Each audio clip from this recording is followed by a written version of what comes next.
Hi, everybody, and welcome. In this webinar, we are going to take a look at how to effectively use a simulator for your PMP exam success. Yeah, thank you very much for joining me, everybody. My name is Cornelius Fichtner, and I'll be walking you through the steps here today. Well, what are the steps? Let's take a look at the agenda right here. We're kind of doing this two things at the same time. I want to show you the simulator and show you how to use the actual simulator.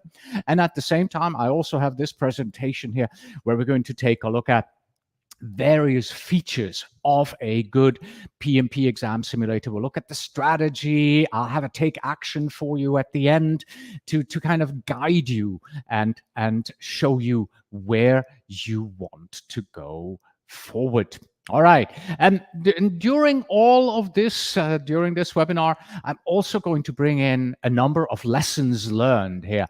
I'm always scouring the internet and looking for people who have passed the PMP exam to see what are they telling me, what are they telling you in regards to what's happening with the PMP exam. And to me, that is actually quite an important factor in passing the PMP exam. And very focused on today's situation, or today's topic rather, of PMP Exam Simulator. Let us get going with the first lessons learned here. 3 lessons learned on one slide. First one, there were several drag and drop questions. There were several click on the diagram, or one rather, click on the diagram questions, and many choose 3, choose 2. Also that these can't be skipped. So you want to maybe not answer them if you don't have all of them. What does this mean for us? Well, quite simple. This means that if you're taking the PMP exam and you're expecting just multiple choice questions, a question, A, B, C, D, select, the next question, A, B, C, D, you're going to be very surprised because PMI has added a number of different question types to their PMP exam. So there are drag and drop questions now. There are fill in the blank questions. There are questions where you have 6 answers and you have to select 3. And those type of questions, you cannot answer them I have a book back here, my 50 PMP exam prep questions, the hardest ones that we have in the simulator. You cannot practice those in the book, right? We have them in the book, but it's really hard. How do you drag and drop, right? So with a real live online simulator, a software, you can actually practice these type of questions quite easily there. Okay. And by the way, if you have any questions throughout this presentation, please don't hesitate to type them in. I'll bring it up and I will answer them right there. Okay. So let us start with the overall study strategy. The overall study strategy that I have for you is a 3-step strategy. Well, depending on where you are, it's a 3-step, and I think here in the United States it's a 3-step. So it's kind of odd how we use different fingers to show 3. Anyway, we have a 3-step process. Here we go. The first step is you want to take quizzes in your exam simulator. Short quizzes that kind of check, how am I doing? Then at some point you want to go and say, all right, I'm ready for my first exam. Give me a full and complete PMP exam. And then once you've taken a few quizzes and a few exams, then you want to look into the statistics. Let's go into the details here. So back to the quizzes. The idea behind the quizzes is this. You want to take a short quiz, a focused review to check, I've just studied something. Let me answer a few questions on that something, on that topic, maybe the people domain, maybe the business environment domain, and give me a few questions here and let me check if that has stuck. So this is a really narrowly focused thing. I've just looked in my books. I've just watched a few lessons on my training course. Am I getting this? Give me 20 questions on topic Y, on topic X, and test me on that. Okay, you pretty much want to do that after every topic you're kind of completed. All right, that topic could be a knowledge area, that could be a domain from the exam content outline. It really all depends on how you are studying and the features that your exam simulator gives you. And by the way, what I'm trying to do here is I'm trying to be pretty open, right? Yes, I do have my own simulator. I do have my own exam questions book. Fine. If you have a different simulator, you should be able to apply what I'm telling you here to your simulator as well. All right, so first you do the quizzes. Then at some point, you're going to have to tell yourself, all right, I'm ready to take a full exam. And this is, of course, the moment where you want to experience the real thing, right? 180 questions, 230 minutes, sit down, go do it. 60 questions, 10-minute break, 60 questions, 10-minute break, 60 questions, you're done. That's kind of the way the PMP exam works here. So, yeah, when you're doing this, the big thing that you're going to learn is time management. Most of us who take the PMP exam, we've been out of school for a while. We really don't remember and don't have the experience any longer for what it means to sit and take a full almost 4-hour-long exam. The time management aspect here is very, very helpful on this, right? And then you want, at some point, look into the statistics. Now, this only starts to make sense once you've taken a few quizzes, once you've taken a few exams. If you have nothing taken yet, don't go into the statistics. You have answered 0 questions. Here are your results. Yeah, you're not going to find anything. So you probably want 5 or 6 quizzes, maybe 1 exam. Now you can go into the statistics of the simulator and you can say, show me what I have, right? Give me my weak areas, give me my strong areas, so that I can go back and study up on everything that I have heard. We got a question coming in here from Robert Giberti, who's Roberto Giberti. Pardon me. He says, hi, are the quiz questions as difficult as the exam questions? The short answer to this is, Roberto, yes, they are. The long answer, give me a minute. We'll get to it. Okay, because I do have that answered in just a moment here. But before we do that, before I answer that question in fully, Roberto, let me give you another lessons learned from the 2021 exam, but this is actually a lessons learned no matter what. The actual exam questions, they were a bit shorter than the ones on the practice test. But in a way, practicing longer text will make your field exam a bit easier. Okay? So here's the thing. When you go into your exam simulator and you answer questions, and then you go to the PMP exam, when you come out of there, you'll feel like, wow, the questions on the PMP exam were generally shorter. The ones in my simulator were generally longer.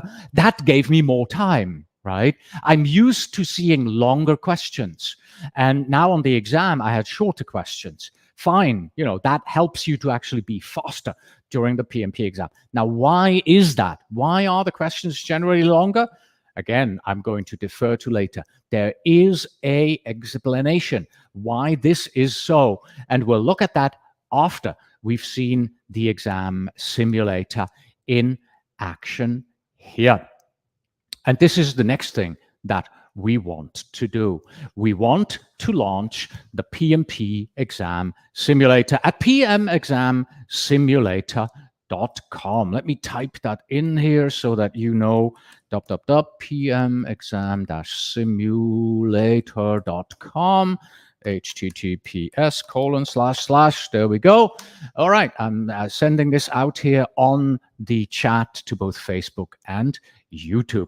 All right, so let me find the exam simulator. Here we go. I am within my learning management system here, and I am going to my demo user. You know, I have a ton of things in my demo user here. When you buy our exam simulator, you probably only find 1 or 2 items here.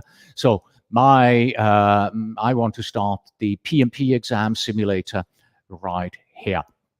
And the first thing I want to do right now is make this a little bit bigger. There we go. Yeah, I think that's probably big enough. And let me quickly explain what you see on the screen here. So at the top here, we have the free quizzes and the free exams. We have a free exam simulator as well. And my demo user is not subscribed to that. Has about 70 questions or so in the free simulator to give you kind of an idea of what it is that you can expect to find there. And then below, we have the premium quizzes. And we have the premium exams. And remember the overall study strategy that we talked about earlier there, right? First you do the quizzes, then you do the exams. That's exactly what this is talking about here. So we want to start with the quizzes, then we want to go over to the exams. And down here is step 3, by the way, the statistics and more. So we'll take a look at that later on as well. And below here, we have the recent results. These are just your 5 recent results that you've taken. You can see I've taken a few test quizzes and exams, exam here from this simulator in my demo user. So what we want to do now is we want to go with step 1. We want to start a premium quiz. So let me open that up. This always opens up on my other monitor here. There we go. All right. This is a quiz. And a quiz allows you to select various criteria. What would you like to be in that quiz? How would you like that quiz to be? Do you want a timed quiz, just like on the PMP exam? Or do you want a learning quiz, like no pressure, just, no timer, nothing, just I want to take as much time as I want, right? That's really the only difference here between the two. I'm going to go with timed. Then how many questions would you like? I'm going to go with 20 right here. And then you can instruct the system and tell it, what do you want, right? Well, I have just finished answering the people domain or studying the people domain here. So I want 20 questions from the people domain. That is my selection. And then what type of questions do you want? All questions, only those that you have unanswered, the ones you have never seen before, or give me only those that I answered wrong last time, right? And in this way, you can select exactly which questions you want. Okay, and now the next 2, the radio buttons here, these are which questions should we include? And this also answers the question that Roberto had, okay? Include IDTO attempts or include exam questions as well. So let me switch back over to the presentation. In our simulator, we have 2 pools. We have a quiz pool that you can see here on the left, quiz pool, used for timed and learning exams, and it includes 1,350 questions. And then we have an exam pool. This is for exam 1, 2, 3, and 4, as well as our exam ITTO, the 5th exam, with 930 questions. Now, Roberto asked, what about the quality, the difficulty of these questions, these 1,350 and these 930 questions? I can tell you, Roberto, that we put exactly the same effort into both of these. So the questions that you see in quizzes and the questions that you see in exam 1, 2, 3, and 4, they're at the same level. It wouldn't make sense to give you easier or harder questions or different questions in the pool, in the quiz pool versus the exam pool. Now, they're exactly equal. They are the same. Oh, that was wrong. I wanted to switch over to that. There we go. Okay, so this is the way that it normally starts. So if you answer, wait, where did we go? Here. No. wrong screen. I have too many windows open, folks. Here we go. So if you just accept it and say, ITTO exam, no, include exam, no, this is what you would see. You would see the questions only coming from over here, from the timed and learning quizzes, these 1,350. But some people tell me, Cornelius, I never want to take a full exam, right? I only want to take quizzes. I don't have time to sit down for 4 hours. That happens, right? So how do I do that? We'll get to that, because first I want to show you the ITTO exam. So if you want to say, you know what, I want ITTO questions as well, then you select yes here, and this is now what the quiz pool does. The quiz pool is now extended, right? It doesn't just take the questions from here, from the timed and learning quizzes, it also takes it from exam 5 ITTO. And then quite obviously here, you can imagine what happens if I hit yes here and say, well, include the exam questions here as well. Okay, yes. Now, if you do that and you say, yep, give me that, now it takes the questions from everywhere, from the exam 1, 2, 3, and 4, ITTO, the timed and learning quizzes. So you get it from the complete pool. My recommendation is always the same. Don't do that. You want to take the questions only from here when you take a quiz. Timed and learning, focus on these. When you take a real exam, now get to these, right? That's what you want to do. And this is also why my recommendation is always leave this to no, at least in our simulator. So this is how you can expand your question pool. And this is what these 2 radio buttons down here are all about. Okay, now then, let's start this quiz. 20 random questions from the people domain, just from our regular quiz pool. All right, let's get started here. There we go. Okay, and I'm now just going to randomly answer these questions here without really looking at it. I'm going to mark this here as well. Next, I'm going to B next, C next. What you'll notice here is, I mentioned earlier that PMI has other type of questions as well. Multiple correct, graphics, drag and drop. Remember, this is a random quiz, so I do not know what type of questions I'm going to get. Mostly you're going to get these type of questions in our simulator and also on the actual PMP exam.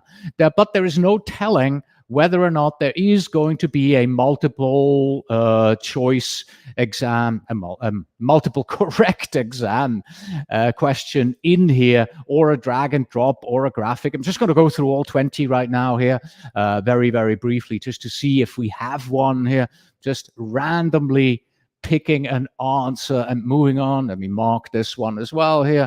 Moving on to the next one. We have 5 more to go. Let's see. Maybe we'll get one. Well, this is completely random, right? There's really nothing I can do to force the system to give me, no, we're unlucky. So we're only getting multiple choice questions with A, B, C, and D. We did not get any others right there. Okay. So that means I've answered all 20 questions randomly, obviously. Let's end the exam. Yeah, I've marked questions. I know that. I want to end it. Okie dokie, right? That means now, oops, why did it switch over to that? No. We are now in the exam report here. Let's see. How did I do? Oh, look at that. I had 5 answers correct out of the 20. So just randomly selected. I got 25 correct out of these 20 here. Let's take a look here. You can see I had this one here correct and also marked. I had this one incorrect and marked. So what is the next thing you want to do? Well, the next thing you want to do is you want to review. There is no point in you answering these 20 questions if you're just going to look at this and go, yeah, 5 right, 15 incorrect, whatever, moving on. You're not going to learn from that. this is very important. The review of the questions, okay? I'll get back to that. Let me show you how to review here. So in our simulator, you would click on the question you want to review. I had this one marked. I always say, no matter what you do, if you have a question marked and you get it right, well, that's a good thing. You got it right. Why did you get it right? You marked it for a reason, right? You probably said, I'm not 100% sure. Is it A? Is it B? Is it C? I'll pick B and mark it so I know later on, right? So this is what you want to go now. So I was lucky I had the correct answer, but I marked it. So go into question 1 here. So why did I get it right? Okay, so let's take a look. The question is repeated here at the top, and then below we have a general explanation right here. And then for each of the answers, we have a per choice explanation that tells you which one is correct, which one is incorrect, and all of that, right? And in this way, you can learn. Let's go to the next one because I had that one wrong. There we go. Okay, you can now see that I chose laissez-faire here, but it's actually the servant leadership that we are talking about here. So, okay, now I have to read up on, okay, why is laissez-faire wrong? What does that mean? Why did I think that? This now becomes very, very important to do, right? And what we also want to look at is then down here, let me go to the next one here maybe, right? Wait, let me find a better one here where we've got the right thing. Well, here we have that. Okay, we got another one here where I was incorrect, got the answer correct. There we go. Okay, so we have the domain here with the exam content outline. Now you can learn about how does this relate to the exam. So this comes from the people domain. This is all about building a team, and this is an agile hybrid type question that you have just answered here. You can see this, the Agile Practice Guide, Software Apprenticeship's Bridge to Agility is right there in the references as well. Right, so in this way, you are going to go through all of these questions and you are going to review them and you're going to learn and you're going to study up on these. Okay, so much for the exam simulator in terms of how to use it, right? Let's go back to that, what I said earlier. Remember we mentioned that the questions are a bit longer on the exam simulator than on the real exam. Here is the reason why. This person says, on the exam day, I was genuinely shocked at the difficulty and seeming vagueness of the questions. Firstly, I've been accustomed to what I'd seen on RITA. The logic, okay, so this person used the RITA Mulcahy exam simulator, right? And this is not a critique to that simulator. This is just a general statement, right? Everybody who has an exam simulator has that problem. Rita, Dan Ryan, PM Training, we do. Everybody is faced with this general problem here. That's why we have longer questions, right? This person basically says, when using their simulator, 15% of the questions he was uncertain about. And then on the exam, something like 90% of the questions they were uncertain about. What does this mean? PMI's exam questions are really, really vague.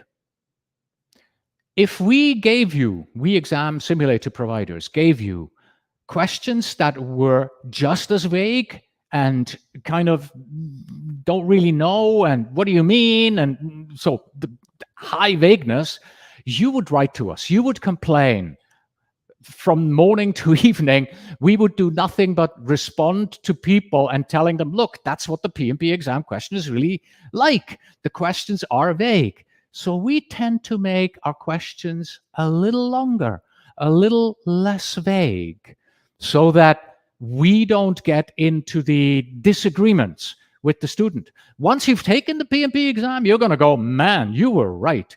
These questions are really vague. But before you've taken it, you're going to complain about the vagueness. You can't complain to PMI because, well, PMI is the ultimate vague question developer. but there's nothing you can do. You have no recourse. Hey, these questions are so vague. You either pass or you fail your PMP exam, right? We try to be as vague as we can without raising too many red flags with our students. Okay, so let's again take a look at the exam study strategy that we have. So you begin by studying a topic. Then you're going to take a quiz to answer questions from that particular topic. Then you do a review. After that, you study some more. You take a quiz and you do a review of that quiz. Now, here's an important statement for you. You want to spend the same amount of time reviewing the results as taking the quiz. Generally speaking, it will take you about half an hour or so, roughly speaking, to answer 20 questions in a quiz. Next, you want to spend at least that amount in reviewing them, right? Unless you got 100% correct, right? You want to review, you want to learn, you want to improve, go through all the marked questions, go through all the questions that you had answered incorrectly, and learn from them. So, if you took a 10-question quiz, it takes you 12 minutes to spend. You want to spend 15 minutes in that review. Yes, look at the ones you had incorrect. Look at the ones that you guessed. Come on, you know that you guessed a few, right? It's like, yeah, question 7, meh. B, wonderful. It was correct. By chance, you had answered the correct letter, right? But why? Why is B correct? Right? Your gut was right. Your intuition told you, yeah, it's B. But why? Learn from it. That is the important thing that you want to do, right? Yeah, here we go. Learn from your mistakes so you do not repeat them. Does that sound too simple for you? Take quizzes, study, take quizzes, study, and improve. Well, don't trust me, right? Does this approach really work? I, again, went out on the internet and looked for a few people who confirmed, and generally speaking, this is what you see, right? Most people really do it this way. Start by doing smaller quizzes. This person here says, 20 questions or so. Focus on your weak areas. Look up anything that is particularly difficult for you. That's what I did. I am not going to tell you that you have to study earned value management. I am not going to tell you that you really have to study procurement, because maybe you work for the government. And when you work for the government in a project management environment here in the United States, you know earned value left, right, and center. You know exactly how it works. You don't have to study that. You may have problems in scope definition, but earned value, that's fine for you. Right? So you have to identify your weak areas in the statistics, and we'll get to that, to those statistics in a little bit. Got a second one here for you. This is what this person did, right? Or recommends rather. Take a 30-question quizzes by knowledge area, get comfortable, and then take notes from your mistakes. Personally, I don't like taking notes, but that's just me. I would just go through the questions and answer them as and review them, the ones that I had wrong. Okay, so far we have just taken quizzes, right? We know this approach works. We've seen a couple of people on the internet saying, yep, this is the way we do it. But the big question is really this one here. When should I stop taking those quizzes? They're at, 2 o'clock and 8 o'clock here in this particular graphic with 10, 50 questions. And when should I change it and say, okay, I am now going to take a full exam? Well, my recommendation is wait until you personally feel I'm about halfway through my studies, 40%, 50% through my studies. That is about the right moment to start a full quiz. Okay? And one thing I want to repeat here, even if you take a full 180 question exam, don't forget to review all the marked and all the incorrect answers. you're probably going to be tired after answering 180 questions, right? 60 question, 10-minute break, 60 question, 10-minute break, 60 question. Whew, right? 2 hours, 30 minutes, 230 minutes, excuse me. And after that, you're probably going to be beat.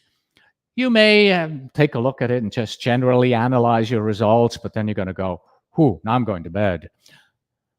You want to maybe spread this out over, maybe do it the next day, spread it out over 2 days.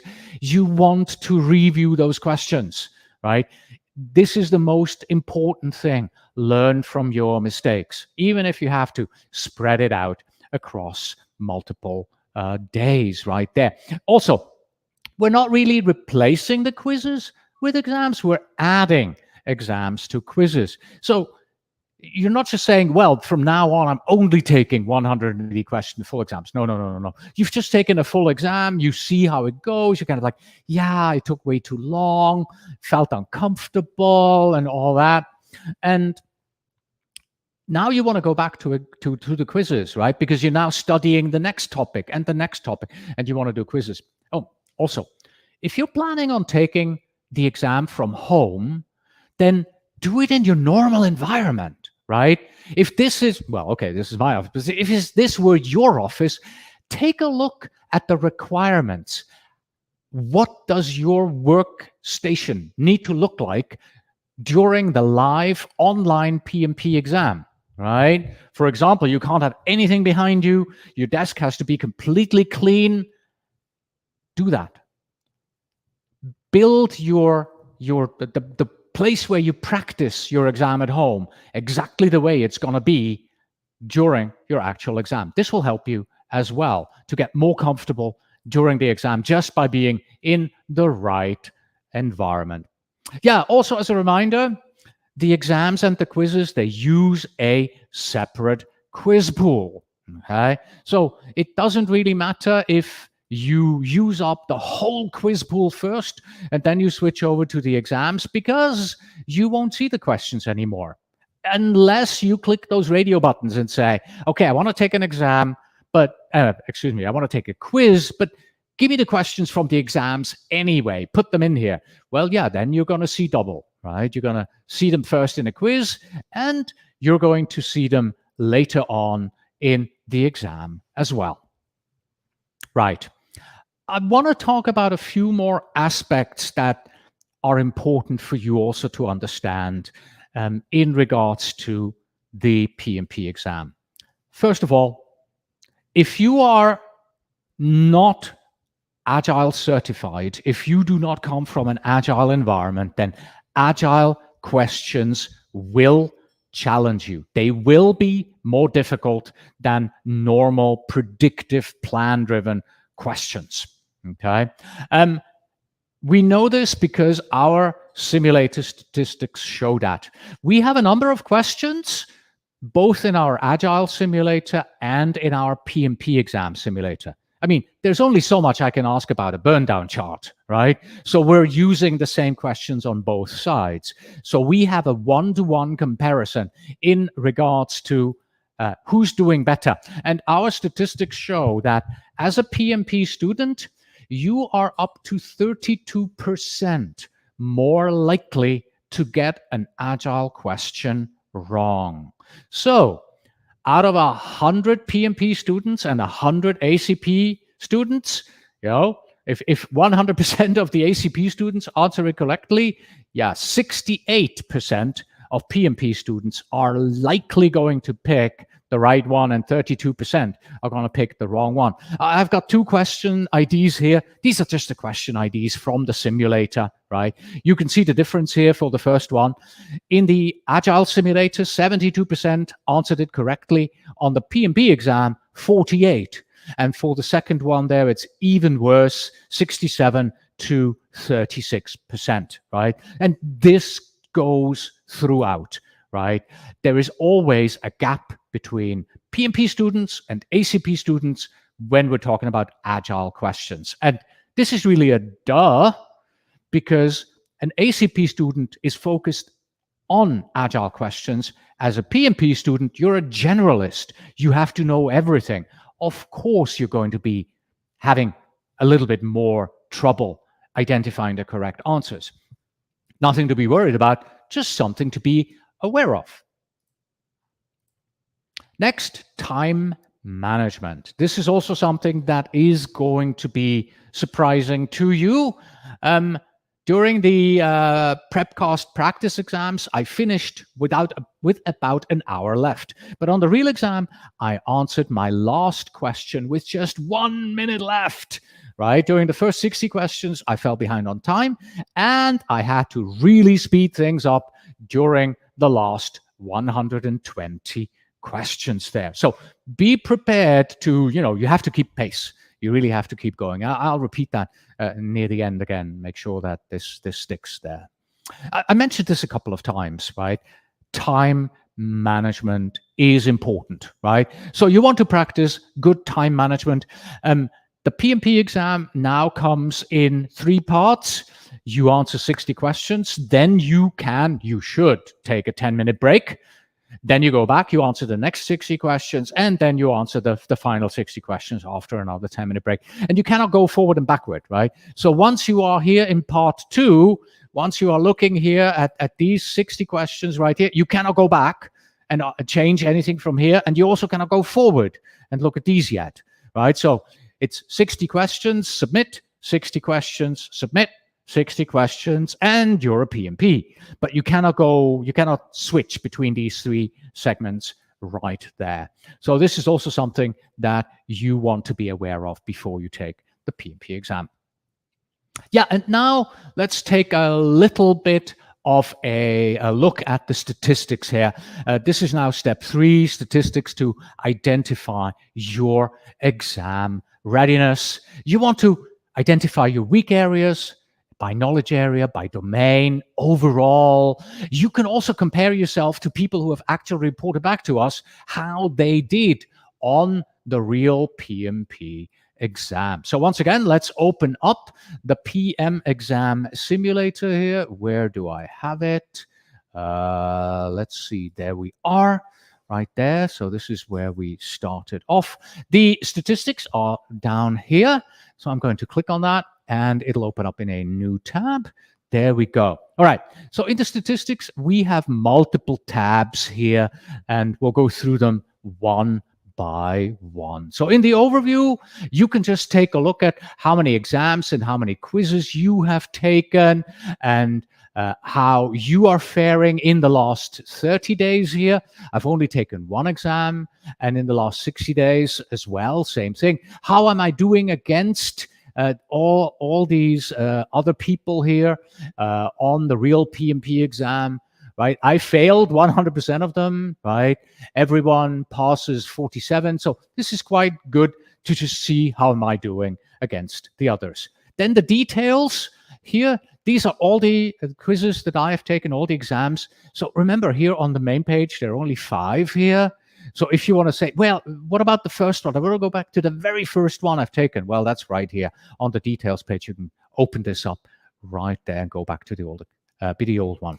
By exam, how are you doing?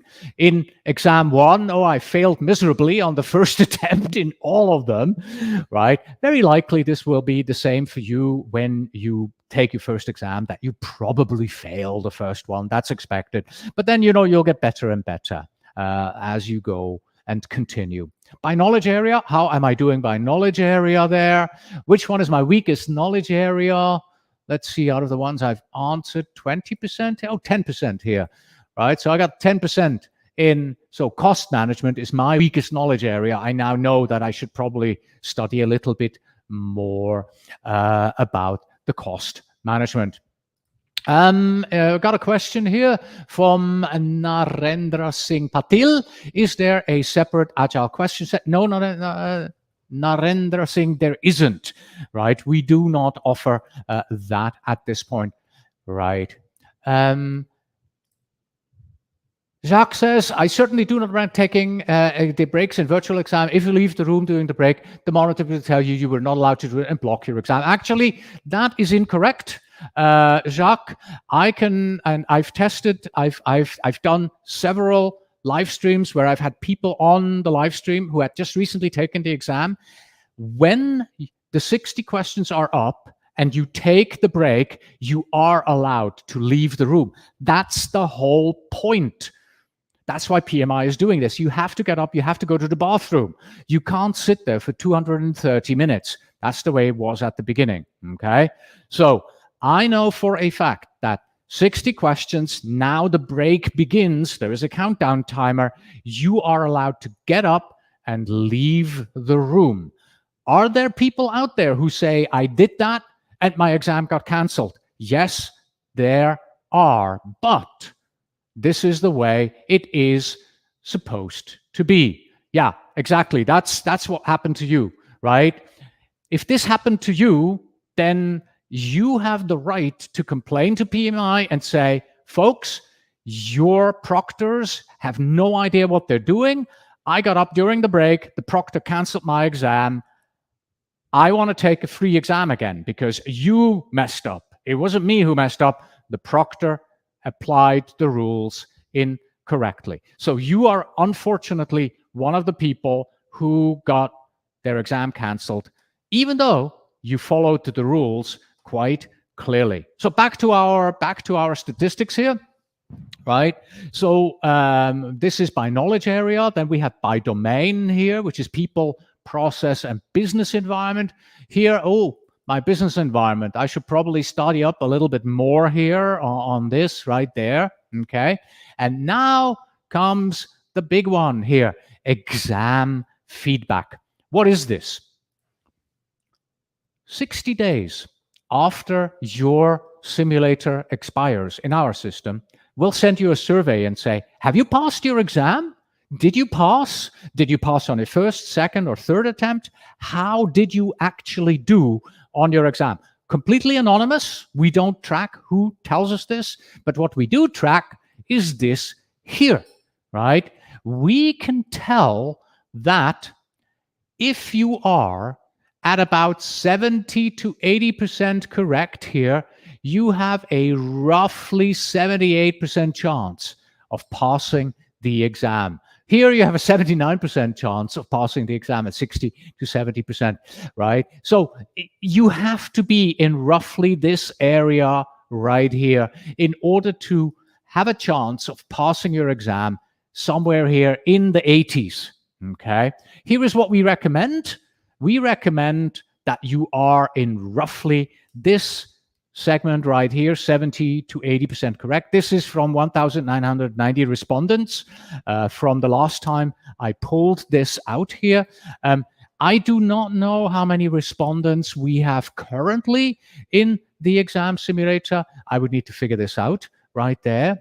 What I know is that I have 23% correct, so I will most likely fail my PMP exam if I went with that number right there.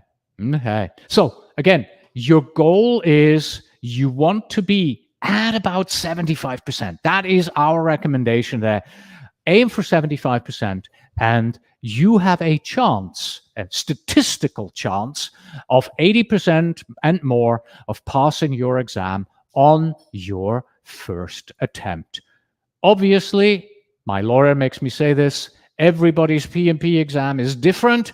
This is just a statistical number that we have determined. Your mileage, your PMP exam may vary. Yeah, lawyers, what can I do? Okay, one more lessons learned here. Take your time to carefully review each question, but you need to make sure that you're keeping a decent pace when answering questions. This is true for every single exam, right? Read the question. If you don't read the question fully, if you don't really let it sink in and know what is truly being asked, you're going to pick the wrong answer. Read the question right, read the answers right, and then make your choice. You have to keep a decent pace. You have 77 seconds roughly per question in those 230 minutes. So you gotta, you can't dilly-dally. You have to really move forward there and keep going. All right. Then strategy and training materials for the new exam. What does this look like? Okay, this is an empty slide. Don't worry. This is intentionally empty. We're going to build it from the bottom up. Outside of this slide, underneath it, is your experience, your knowledge, everything that you bring in those 36 months, 6,000, 3,000 hours, however many you need, with you to the PMP exam. That is outside of all of this. And then from the bottom up, next, on top of that, you are going to want to find a good PMP exam prep course. Nowadays, you pretty much have two options. You can take a recorded PMP exam prep course like my PM Prepcast that will provide the 35 contact hours to you, or you can take a live virtual training. They all have the benefits. They all have the pros and cons. If you prefer to study on your own and you have your mind set to it and you're good at time management, then a recorded study course is perfectly adequate, and PMI accepts it, and you could take the PMP exam with those 35 contact hours. If you feel that, I want an instructor, I want colleagues, I need the encouragement, if I don't have somebody with a whip behind me, I just won't do it, then a virtual online course may be better fitted to you. Price goes up, obviously, recorded is different. So pros and cons on either side right there. Next, you want to study the PMBOK guide. You also want to study the Agile Practice Guide, APG. That is the Agile Practice Guide, because 50% of the exam will be about Agile. And because we identified that PMP students are up to 32% more likely to pick the wrong Agile question, we also recommend that you study the Agile Manifesto. That takes you about 15 minutes to read. And we recommend you also study the Scrum Guide. So put a focus on that as well. And then on top of that comes the exam simulator. When I took the PMP exam back in 2004, I believe, we only had books. There was just nothing in simulator versions available at that time. And it was good enough. Nowadays, with multiple choice, drag and drop, graphics, fill in the blank, what else is there? Point and click questions on the exam. You want to have an exam simulator. You want to be able to test yourself with the 60, 60, 60 with the 10 minutes. And so all of that, just printed book versions of the exam don't give you that. Okay. Right. Roberto asks, in the simulator, if I choose one of the notices, should I expect that most of all the questions are related to domain, to process? No, Roberto, that's completely random. That's truly the case. Let me go back to that here. Let's see. We are here. Oh, wait, I gotta close this. Let me go back and bring that up for you here and show that one more time.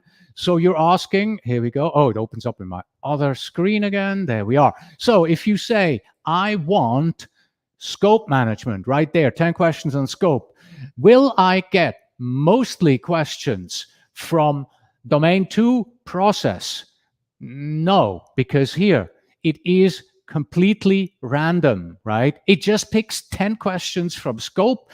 They could be from the people domain. They could be from the process domain. They could be from anything, right? So let's maybe go into resource management here and pick 10 questions and take a look at that. Okay. And I'm immediately going to end it. Come on, end the exam. Yes, end the exam. And now let's take a look at it, right? What do we have here, right? Process, people, process, people, right? So out of these 10, it's about 50-50. We don't have anything from business environment here because this is resource management. Maybe there are probably only a small number of those questions in the exam simulator, generally speaking. But you can tell it is completely random. There's nothing there that says which ones, which domain it is coming from. All right, so again, the simulator is the gold standard there at the top. You need a simulator. You want to have a simulator. All right, then you want to take a 35-hour training course. Interesting. Look at that slide. Isn't that wonderful? So let me see if I can update that on the fly. Oh, fascinating. It is updated, but I have 2 slides for the same thing. There we go. Next slide. This is the slide that I should have shown you and not the previous one. All right, take action. Here we go. So I want you to find a 35-hour PMP exam prep course that makes sense for you. Obviously, I'm biased. I have my own. I recommend the PM Prepcast at pm-prepcast.com. Then you want to study the recommended training materials: PMBOK Guide, Agile Practice Guide, Scrum Guide, and so on. And then, really important, you want to use an exam simulator. Again, I'm biased, pmexamsimulator.com. That's my simulator. That's also the one that I've shown you here today. And I know the last bullet, pass your exam, sounds simple, right? It's rather simplistic just to put it there and say, yeah, now pass your PMP exam. But I tell you, if you put your mind to it, right? If you study the right materials, if you follow the process, if you really pay attention during the training, if you make mental notes, if you answer PMP exam sample questions in a good exam simulator, then this last bullet here, pass your PMP exam, yeah, that's just the cherry on the top, and you will be able to do that. Okay, this is it.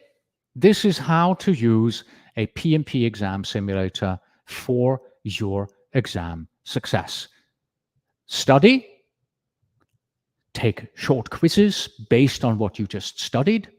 Once you get to about 40-50% of your exam studies, start adding full 180 exams to that.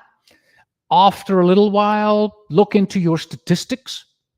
And don't forget that after each exam, after each quiz, spend the same amount of time reviewing and learning from your mistakes. That's it from me today. Thank you so much for joining me. Until next time. But before you go, this lesson is part of a series in which I help you to be better prepared for your PMP exam. Please visit pm-prepcast.com/more to watch all of them.